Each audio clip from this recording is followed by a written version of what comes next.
किसे कहते हैं? तो भाषा की दूसरी इकाई को हम लोग शब्द कहते हैं। ध्यान दीजिएगा, भाषा की दूसरी इकाई ही शब्द कहलाती है। शब्दों का हमारे जीवन में सबसे अधिक महत्व है।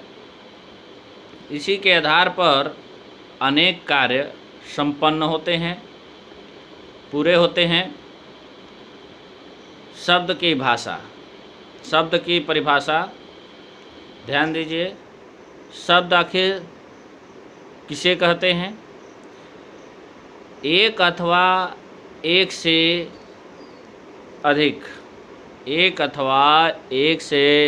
अधिक वर्णों से बनी स्वतंत्र एवं सार्थक ध्वनि ही शब्द कहलाती है।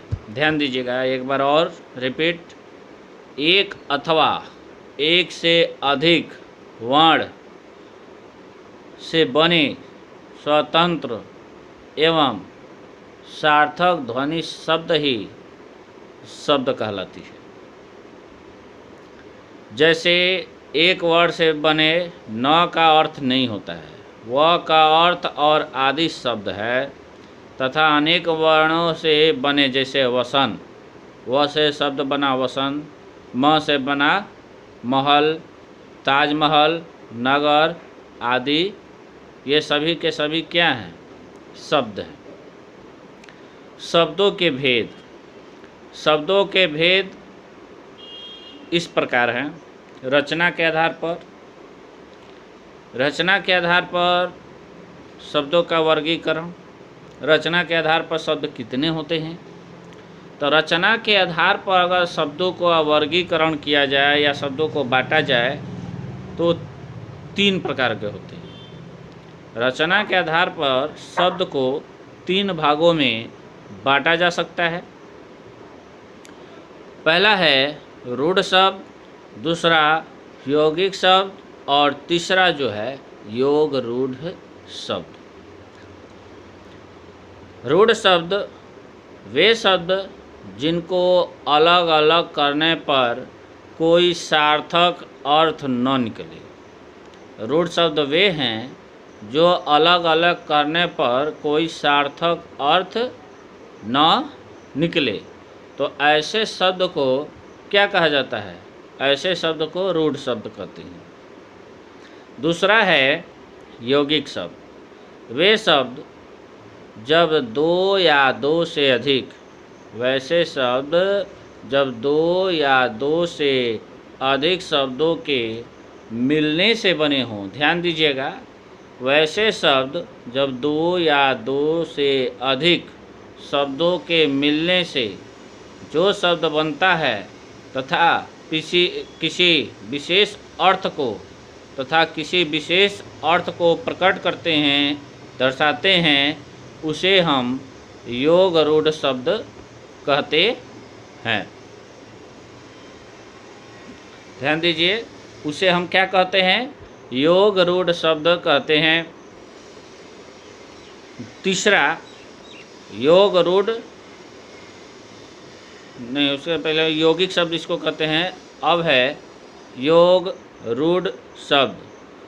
ऐसे शब्द जब 2 या 2 से अधिक शब्दों के मिलने से बने हों और पर किसी जो है विशेष अर्थ को दर्शाते हैं, उसे योग रूढ़ शब्द कहते हैं। अब है दूसरा उत्पत्ति के आधार पर। उत्पत्ति के आधार पर शब्द कितने प्रकार के होते हैं? तो उत्पत्ति के आधार पर शब्द 4 प्रकार के होते हैं। ध्यान दीजिए, उत्पत्ति के आधार पर शब्द जो है 4 प्रकार के होते हैं। पहला है तत्सम शब्द। तत्सम शब्द है क्या चीज़? तत्सम शब्द जो है संस्कृत के जो शब्द अपने मूल रूप से है ना, मूल रूप में हिंदी में प्रयोग होते हैं, मूल रूप से जो है हिंदी में प्रयोग होते हैं वे तत्सम शब्द कहलाते हैं। वैसा शब्द जो संस्कृत के जो है ना, संस्कृत के जो अपने मूल रूप में ही हिंदी में प्रयुक्त होते हैं, प्रयोग होते हैं, उन्हें हम तत्सम शब्द कहते हैं। जैसे में स्नेह, स्नेह मतलब क्या होता है? प्रेम। भ्राता मतलब भाई, अग्नि मतलब आग आदि। तद्भव शब्द, वैसे शब्द जो हिंदी के वे शब्द जो संस्कृत शब्दों में परिवर्तन के कारण बने। वैसे शब्द जो हिंदी के वे शब्द जो संस्कृत शब्दों में परिवर्तन यानी चेंज के कारण बने हैं, उसे हम तद्भव शब्द कहते हैं। अब है तीसरा, तीसरा है देशज और चौथा है विदेशज।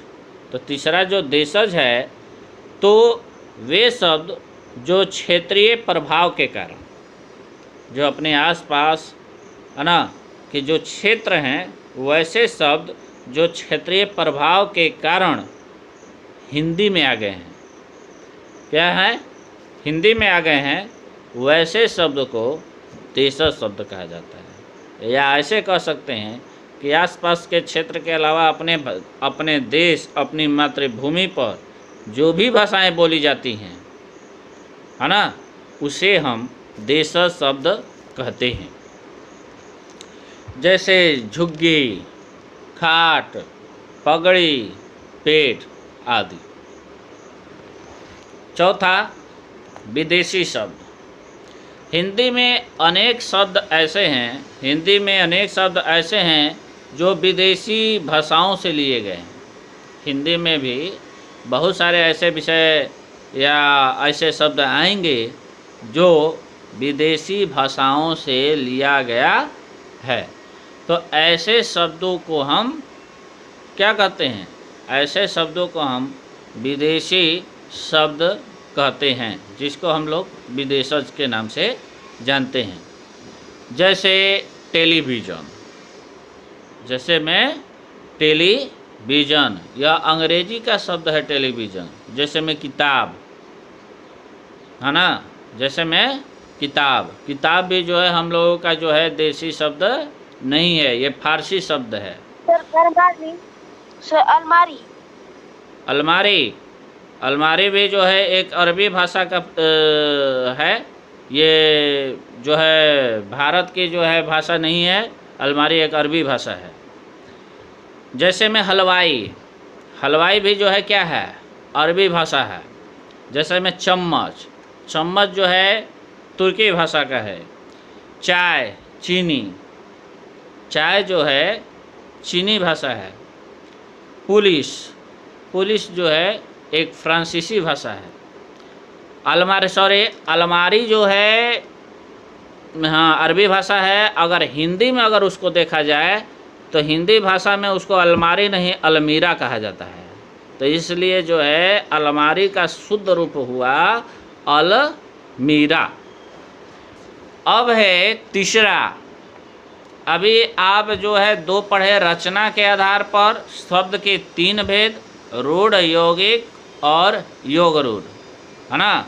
अब उत्पत्ति के आधार पर शब्द के चार भेद होते हैं, तत्सम, तद्भव और देशज और विदेशज। अब तीसरा है अर्थ के आधार पर। क्या है? अर्थ के आधार पर। तो अर्थ के आधार पर शब्द के दो भेद होते हैं। अर्थ के आधार पर शब्द के कितने भेद होते हैं? दो। ध्यान दीजिए, अर्थ के आधार पर शब्द के दो भेद होते हैं। पहला है सार्थक, दूसरा है निरर्थक। तो सार्थक शब्द, जिन शब्दों का कुछ न कुछ अर्थ हो, जिन शब्दों का कुछ न कुछ अर्थ हो, वे सार्थक शब्द कहलाते हैं। वैसे शब्द जिनका कुछ न कुछ भी जो है अर्थ जो है प्रकट करता हो या अर्थ निकलता हो, उसे हम सार्थक शब्द कहते हैं। जैसे में लड़का, मकान, फूल, ये सभी चीज़। तो लड़का है, ये सामने यानी कि एक लड़का बैठा हुआ है भाई, तो आखिर तो उसका अर्थ निकल रहा है कि वो बालक है। हिंदी शब्द में या संस्कृत भाषा में उसको क्या कहा जाएगा? तो उसको बालक बोला जाएगा। हिंदी में उसको लड़का भी बोला जा सकता है, इंग्लिश में भले ही उसको बॉय बोला जाता है, लेकिन वो किसी का किसी ना जो है अर्थ निकलेगा। जैसे मकान हो गया, मकान यानी बिल्डिंग यानी और कमरे, मकान में बहुत सारे कमरे हैं, तो इसका कोई ना कोई जो है अर्थ है किस मकान में हम रहते हैं। जैसे फूल, फूल मतलब पुष्प।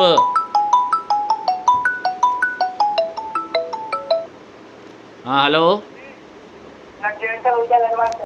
देखिए, तो सार्थक शब्द में जिन शब्दों का कुछ न कुछ अर्थ हो, वे शब्द जो है सार्थक शब्द कहलाते हैं। जिनका कोई अर्थ, कुछ न कुछ अर्थ निकलता हो। जैसे फूल है, तो फूल अपनी क्या करती है? सुगंध बिखेरती है ना, इसलिए जो है उसका अर्थ निकल रहा है। देखिए, दूसरा है निरर्थक शब्द। आखिर निरर्थक शब्द है क्या? ठीक है, निरर्थक शब्द किसे कहते हैं? जिन शब्दों का कोई अर्थ ना निकले, जिन शब्दों का कोई भी अर्थ ना निकले, उसे हम निरर्थक शब्द कहते हैं। जिन शब्दों का कुछ अर्थ निकलता है उसे सार्थक शब्द, जिन शब्दों का कोई भी उच्चारण करने पर जो है उसका कोई अर्थ न निकले, उसे हम निरर्थक शब्द कहते हैं। जैसे में रोटी, वोटी, पानी, वानी, यहाँ वोटी तथा वानी जो है निरर्थक शब्द है। रोटी का अर्थ निकल रहा है, भैया वोटी का क्या अर्थ होता है? पानी का अर्थ होता है, वाणी का क्या अर्थ होता है? अगर वाणी का जगह अड़ा होता तो उसका जो है वाणी मतलब भाषा, ये अर्थ निकलता, लेकिन वहाँ पर न है, वानी है ना। रोटी, वोटी, तो रोटी जो है तो सभी लोग जानते हैं कि खाने वाली चीज़ है, रोटी खाया जाता है। या ओनी क्या कहा जाता है? ओनी का कोई अर्थ ही नहीं निकल रहा है, न वाणी का कोई अर्थ नहीं निकल रहा है, तो इसलिए इसे जो है हम कौन सा शब्द कहते हैं? इसे हम निरर्थक शब्द कहते हैं। वाक्य प्रयोग के आधार पर, वाक्य प्रयोग के आधार पर, हेलो, वाक्य प्रयोग के आधार पर शब्द के दो भेद होते हैं, विकारी शब्द और दूसरा अविकारी शब्द। विकारी शब्द किसे कहते हैं? ध्यान दीजिएगा, वे शब्द जो लिंग, कारक, वचन आदि में परिवर्तन के कारण परिवर्तित हो जाते हैं, वे विकारी शब्द कहलाते हैं। वे शब्द जो लिंग, कारक, वचन आदि में परिवर्तन के कारण परिवर्तित होते हैं, वैसे शब्द विकारी शब्द कहलाते हैं।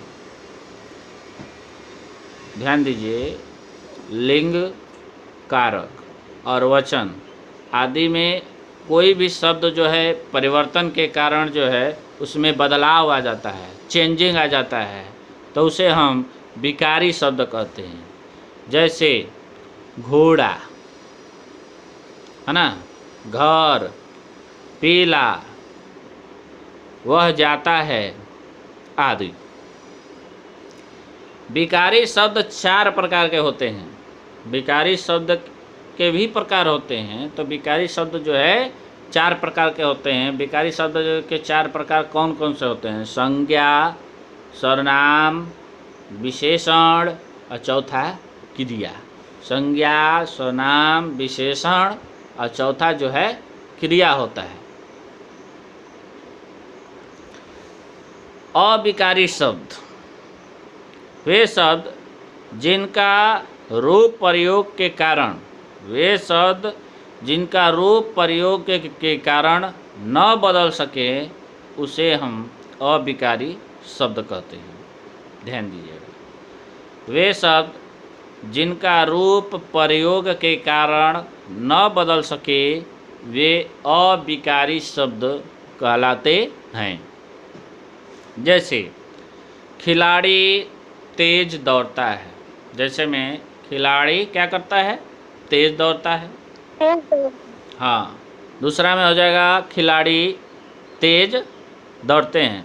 तो वे शब्द जो है जिसका जिस रूप में प्रयोग के कारण, अगर किसी भी चीज़ का प्रयोग करने के कारण जो है उनका जो है रूप या कुछ भी चीज़ जो है चेंज ना हो, है ना, तो उसे जो है अविकारी शब्द कहते हैं। अविकारी शब्द को जो है अव्यय के नाम से भी जाना जाता है। तो अविकारी शब्द यानी अव्यय। अव्यय के 4 प्रकार होते हैं, आप लोग अव्यय पढ़े होंगे। अव्यय को ही जो है अविकारी शब्द के भी नाम से जाना जाता है। तो अविकारी के 4 शब्द मतलब 4 प्रकार कौन होते हैं? क्रिया विशेषण, दूसरा संबंध बोधक, तीसरा समुच्चय बोधक और चौथा विस्मयादि बोधक। धन्यवाद। कल इसी टाइम फिर से जो है 2:30 बजे क्लास चलेगा, फिर मिलेंगे।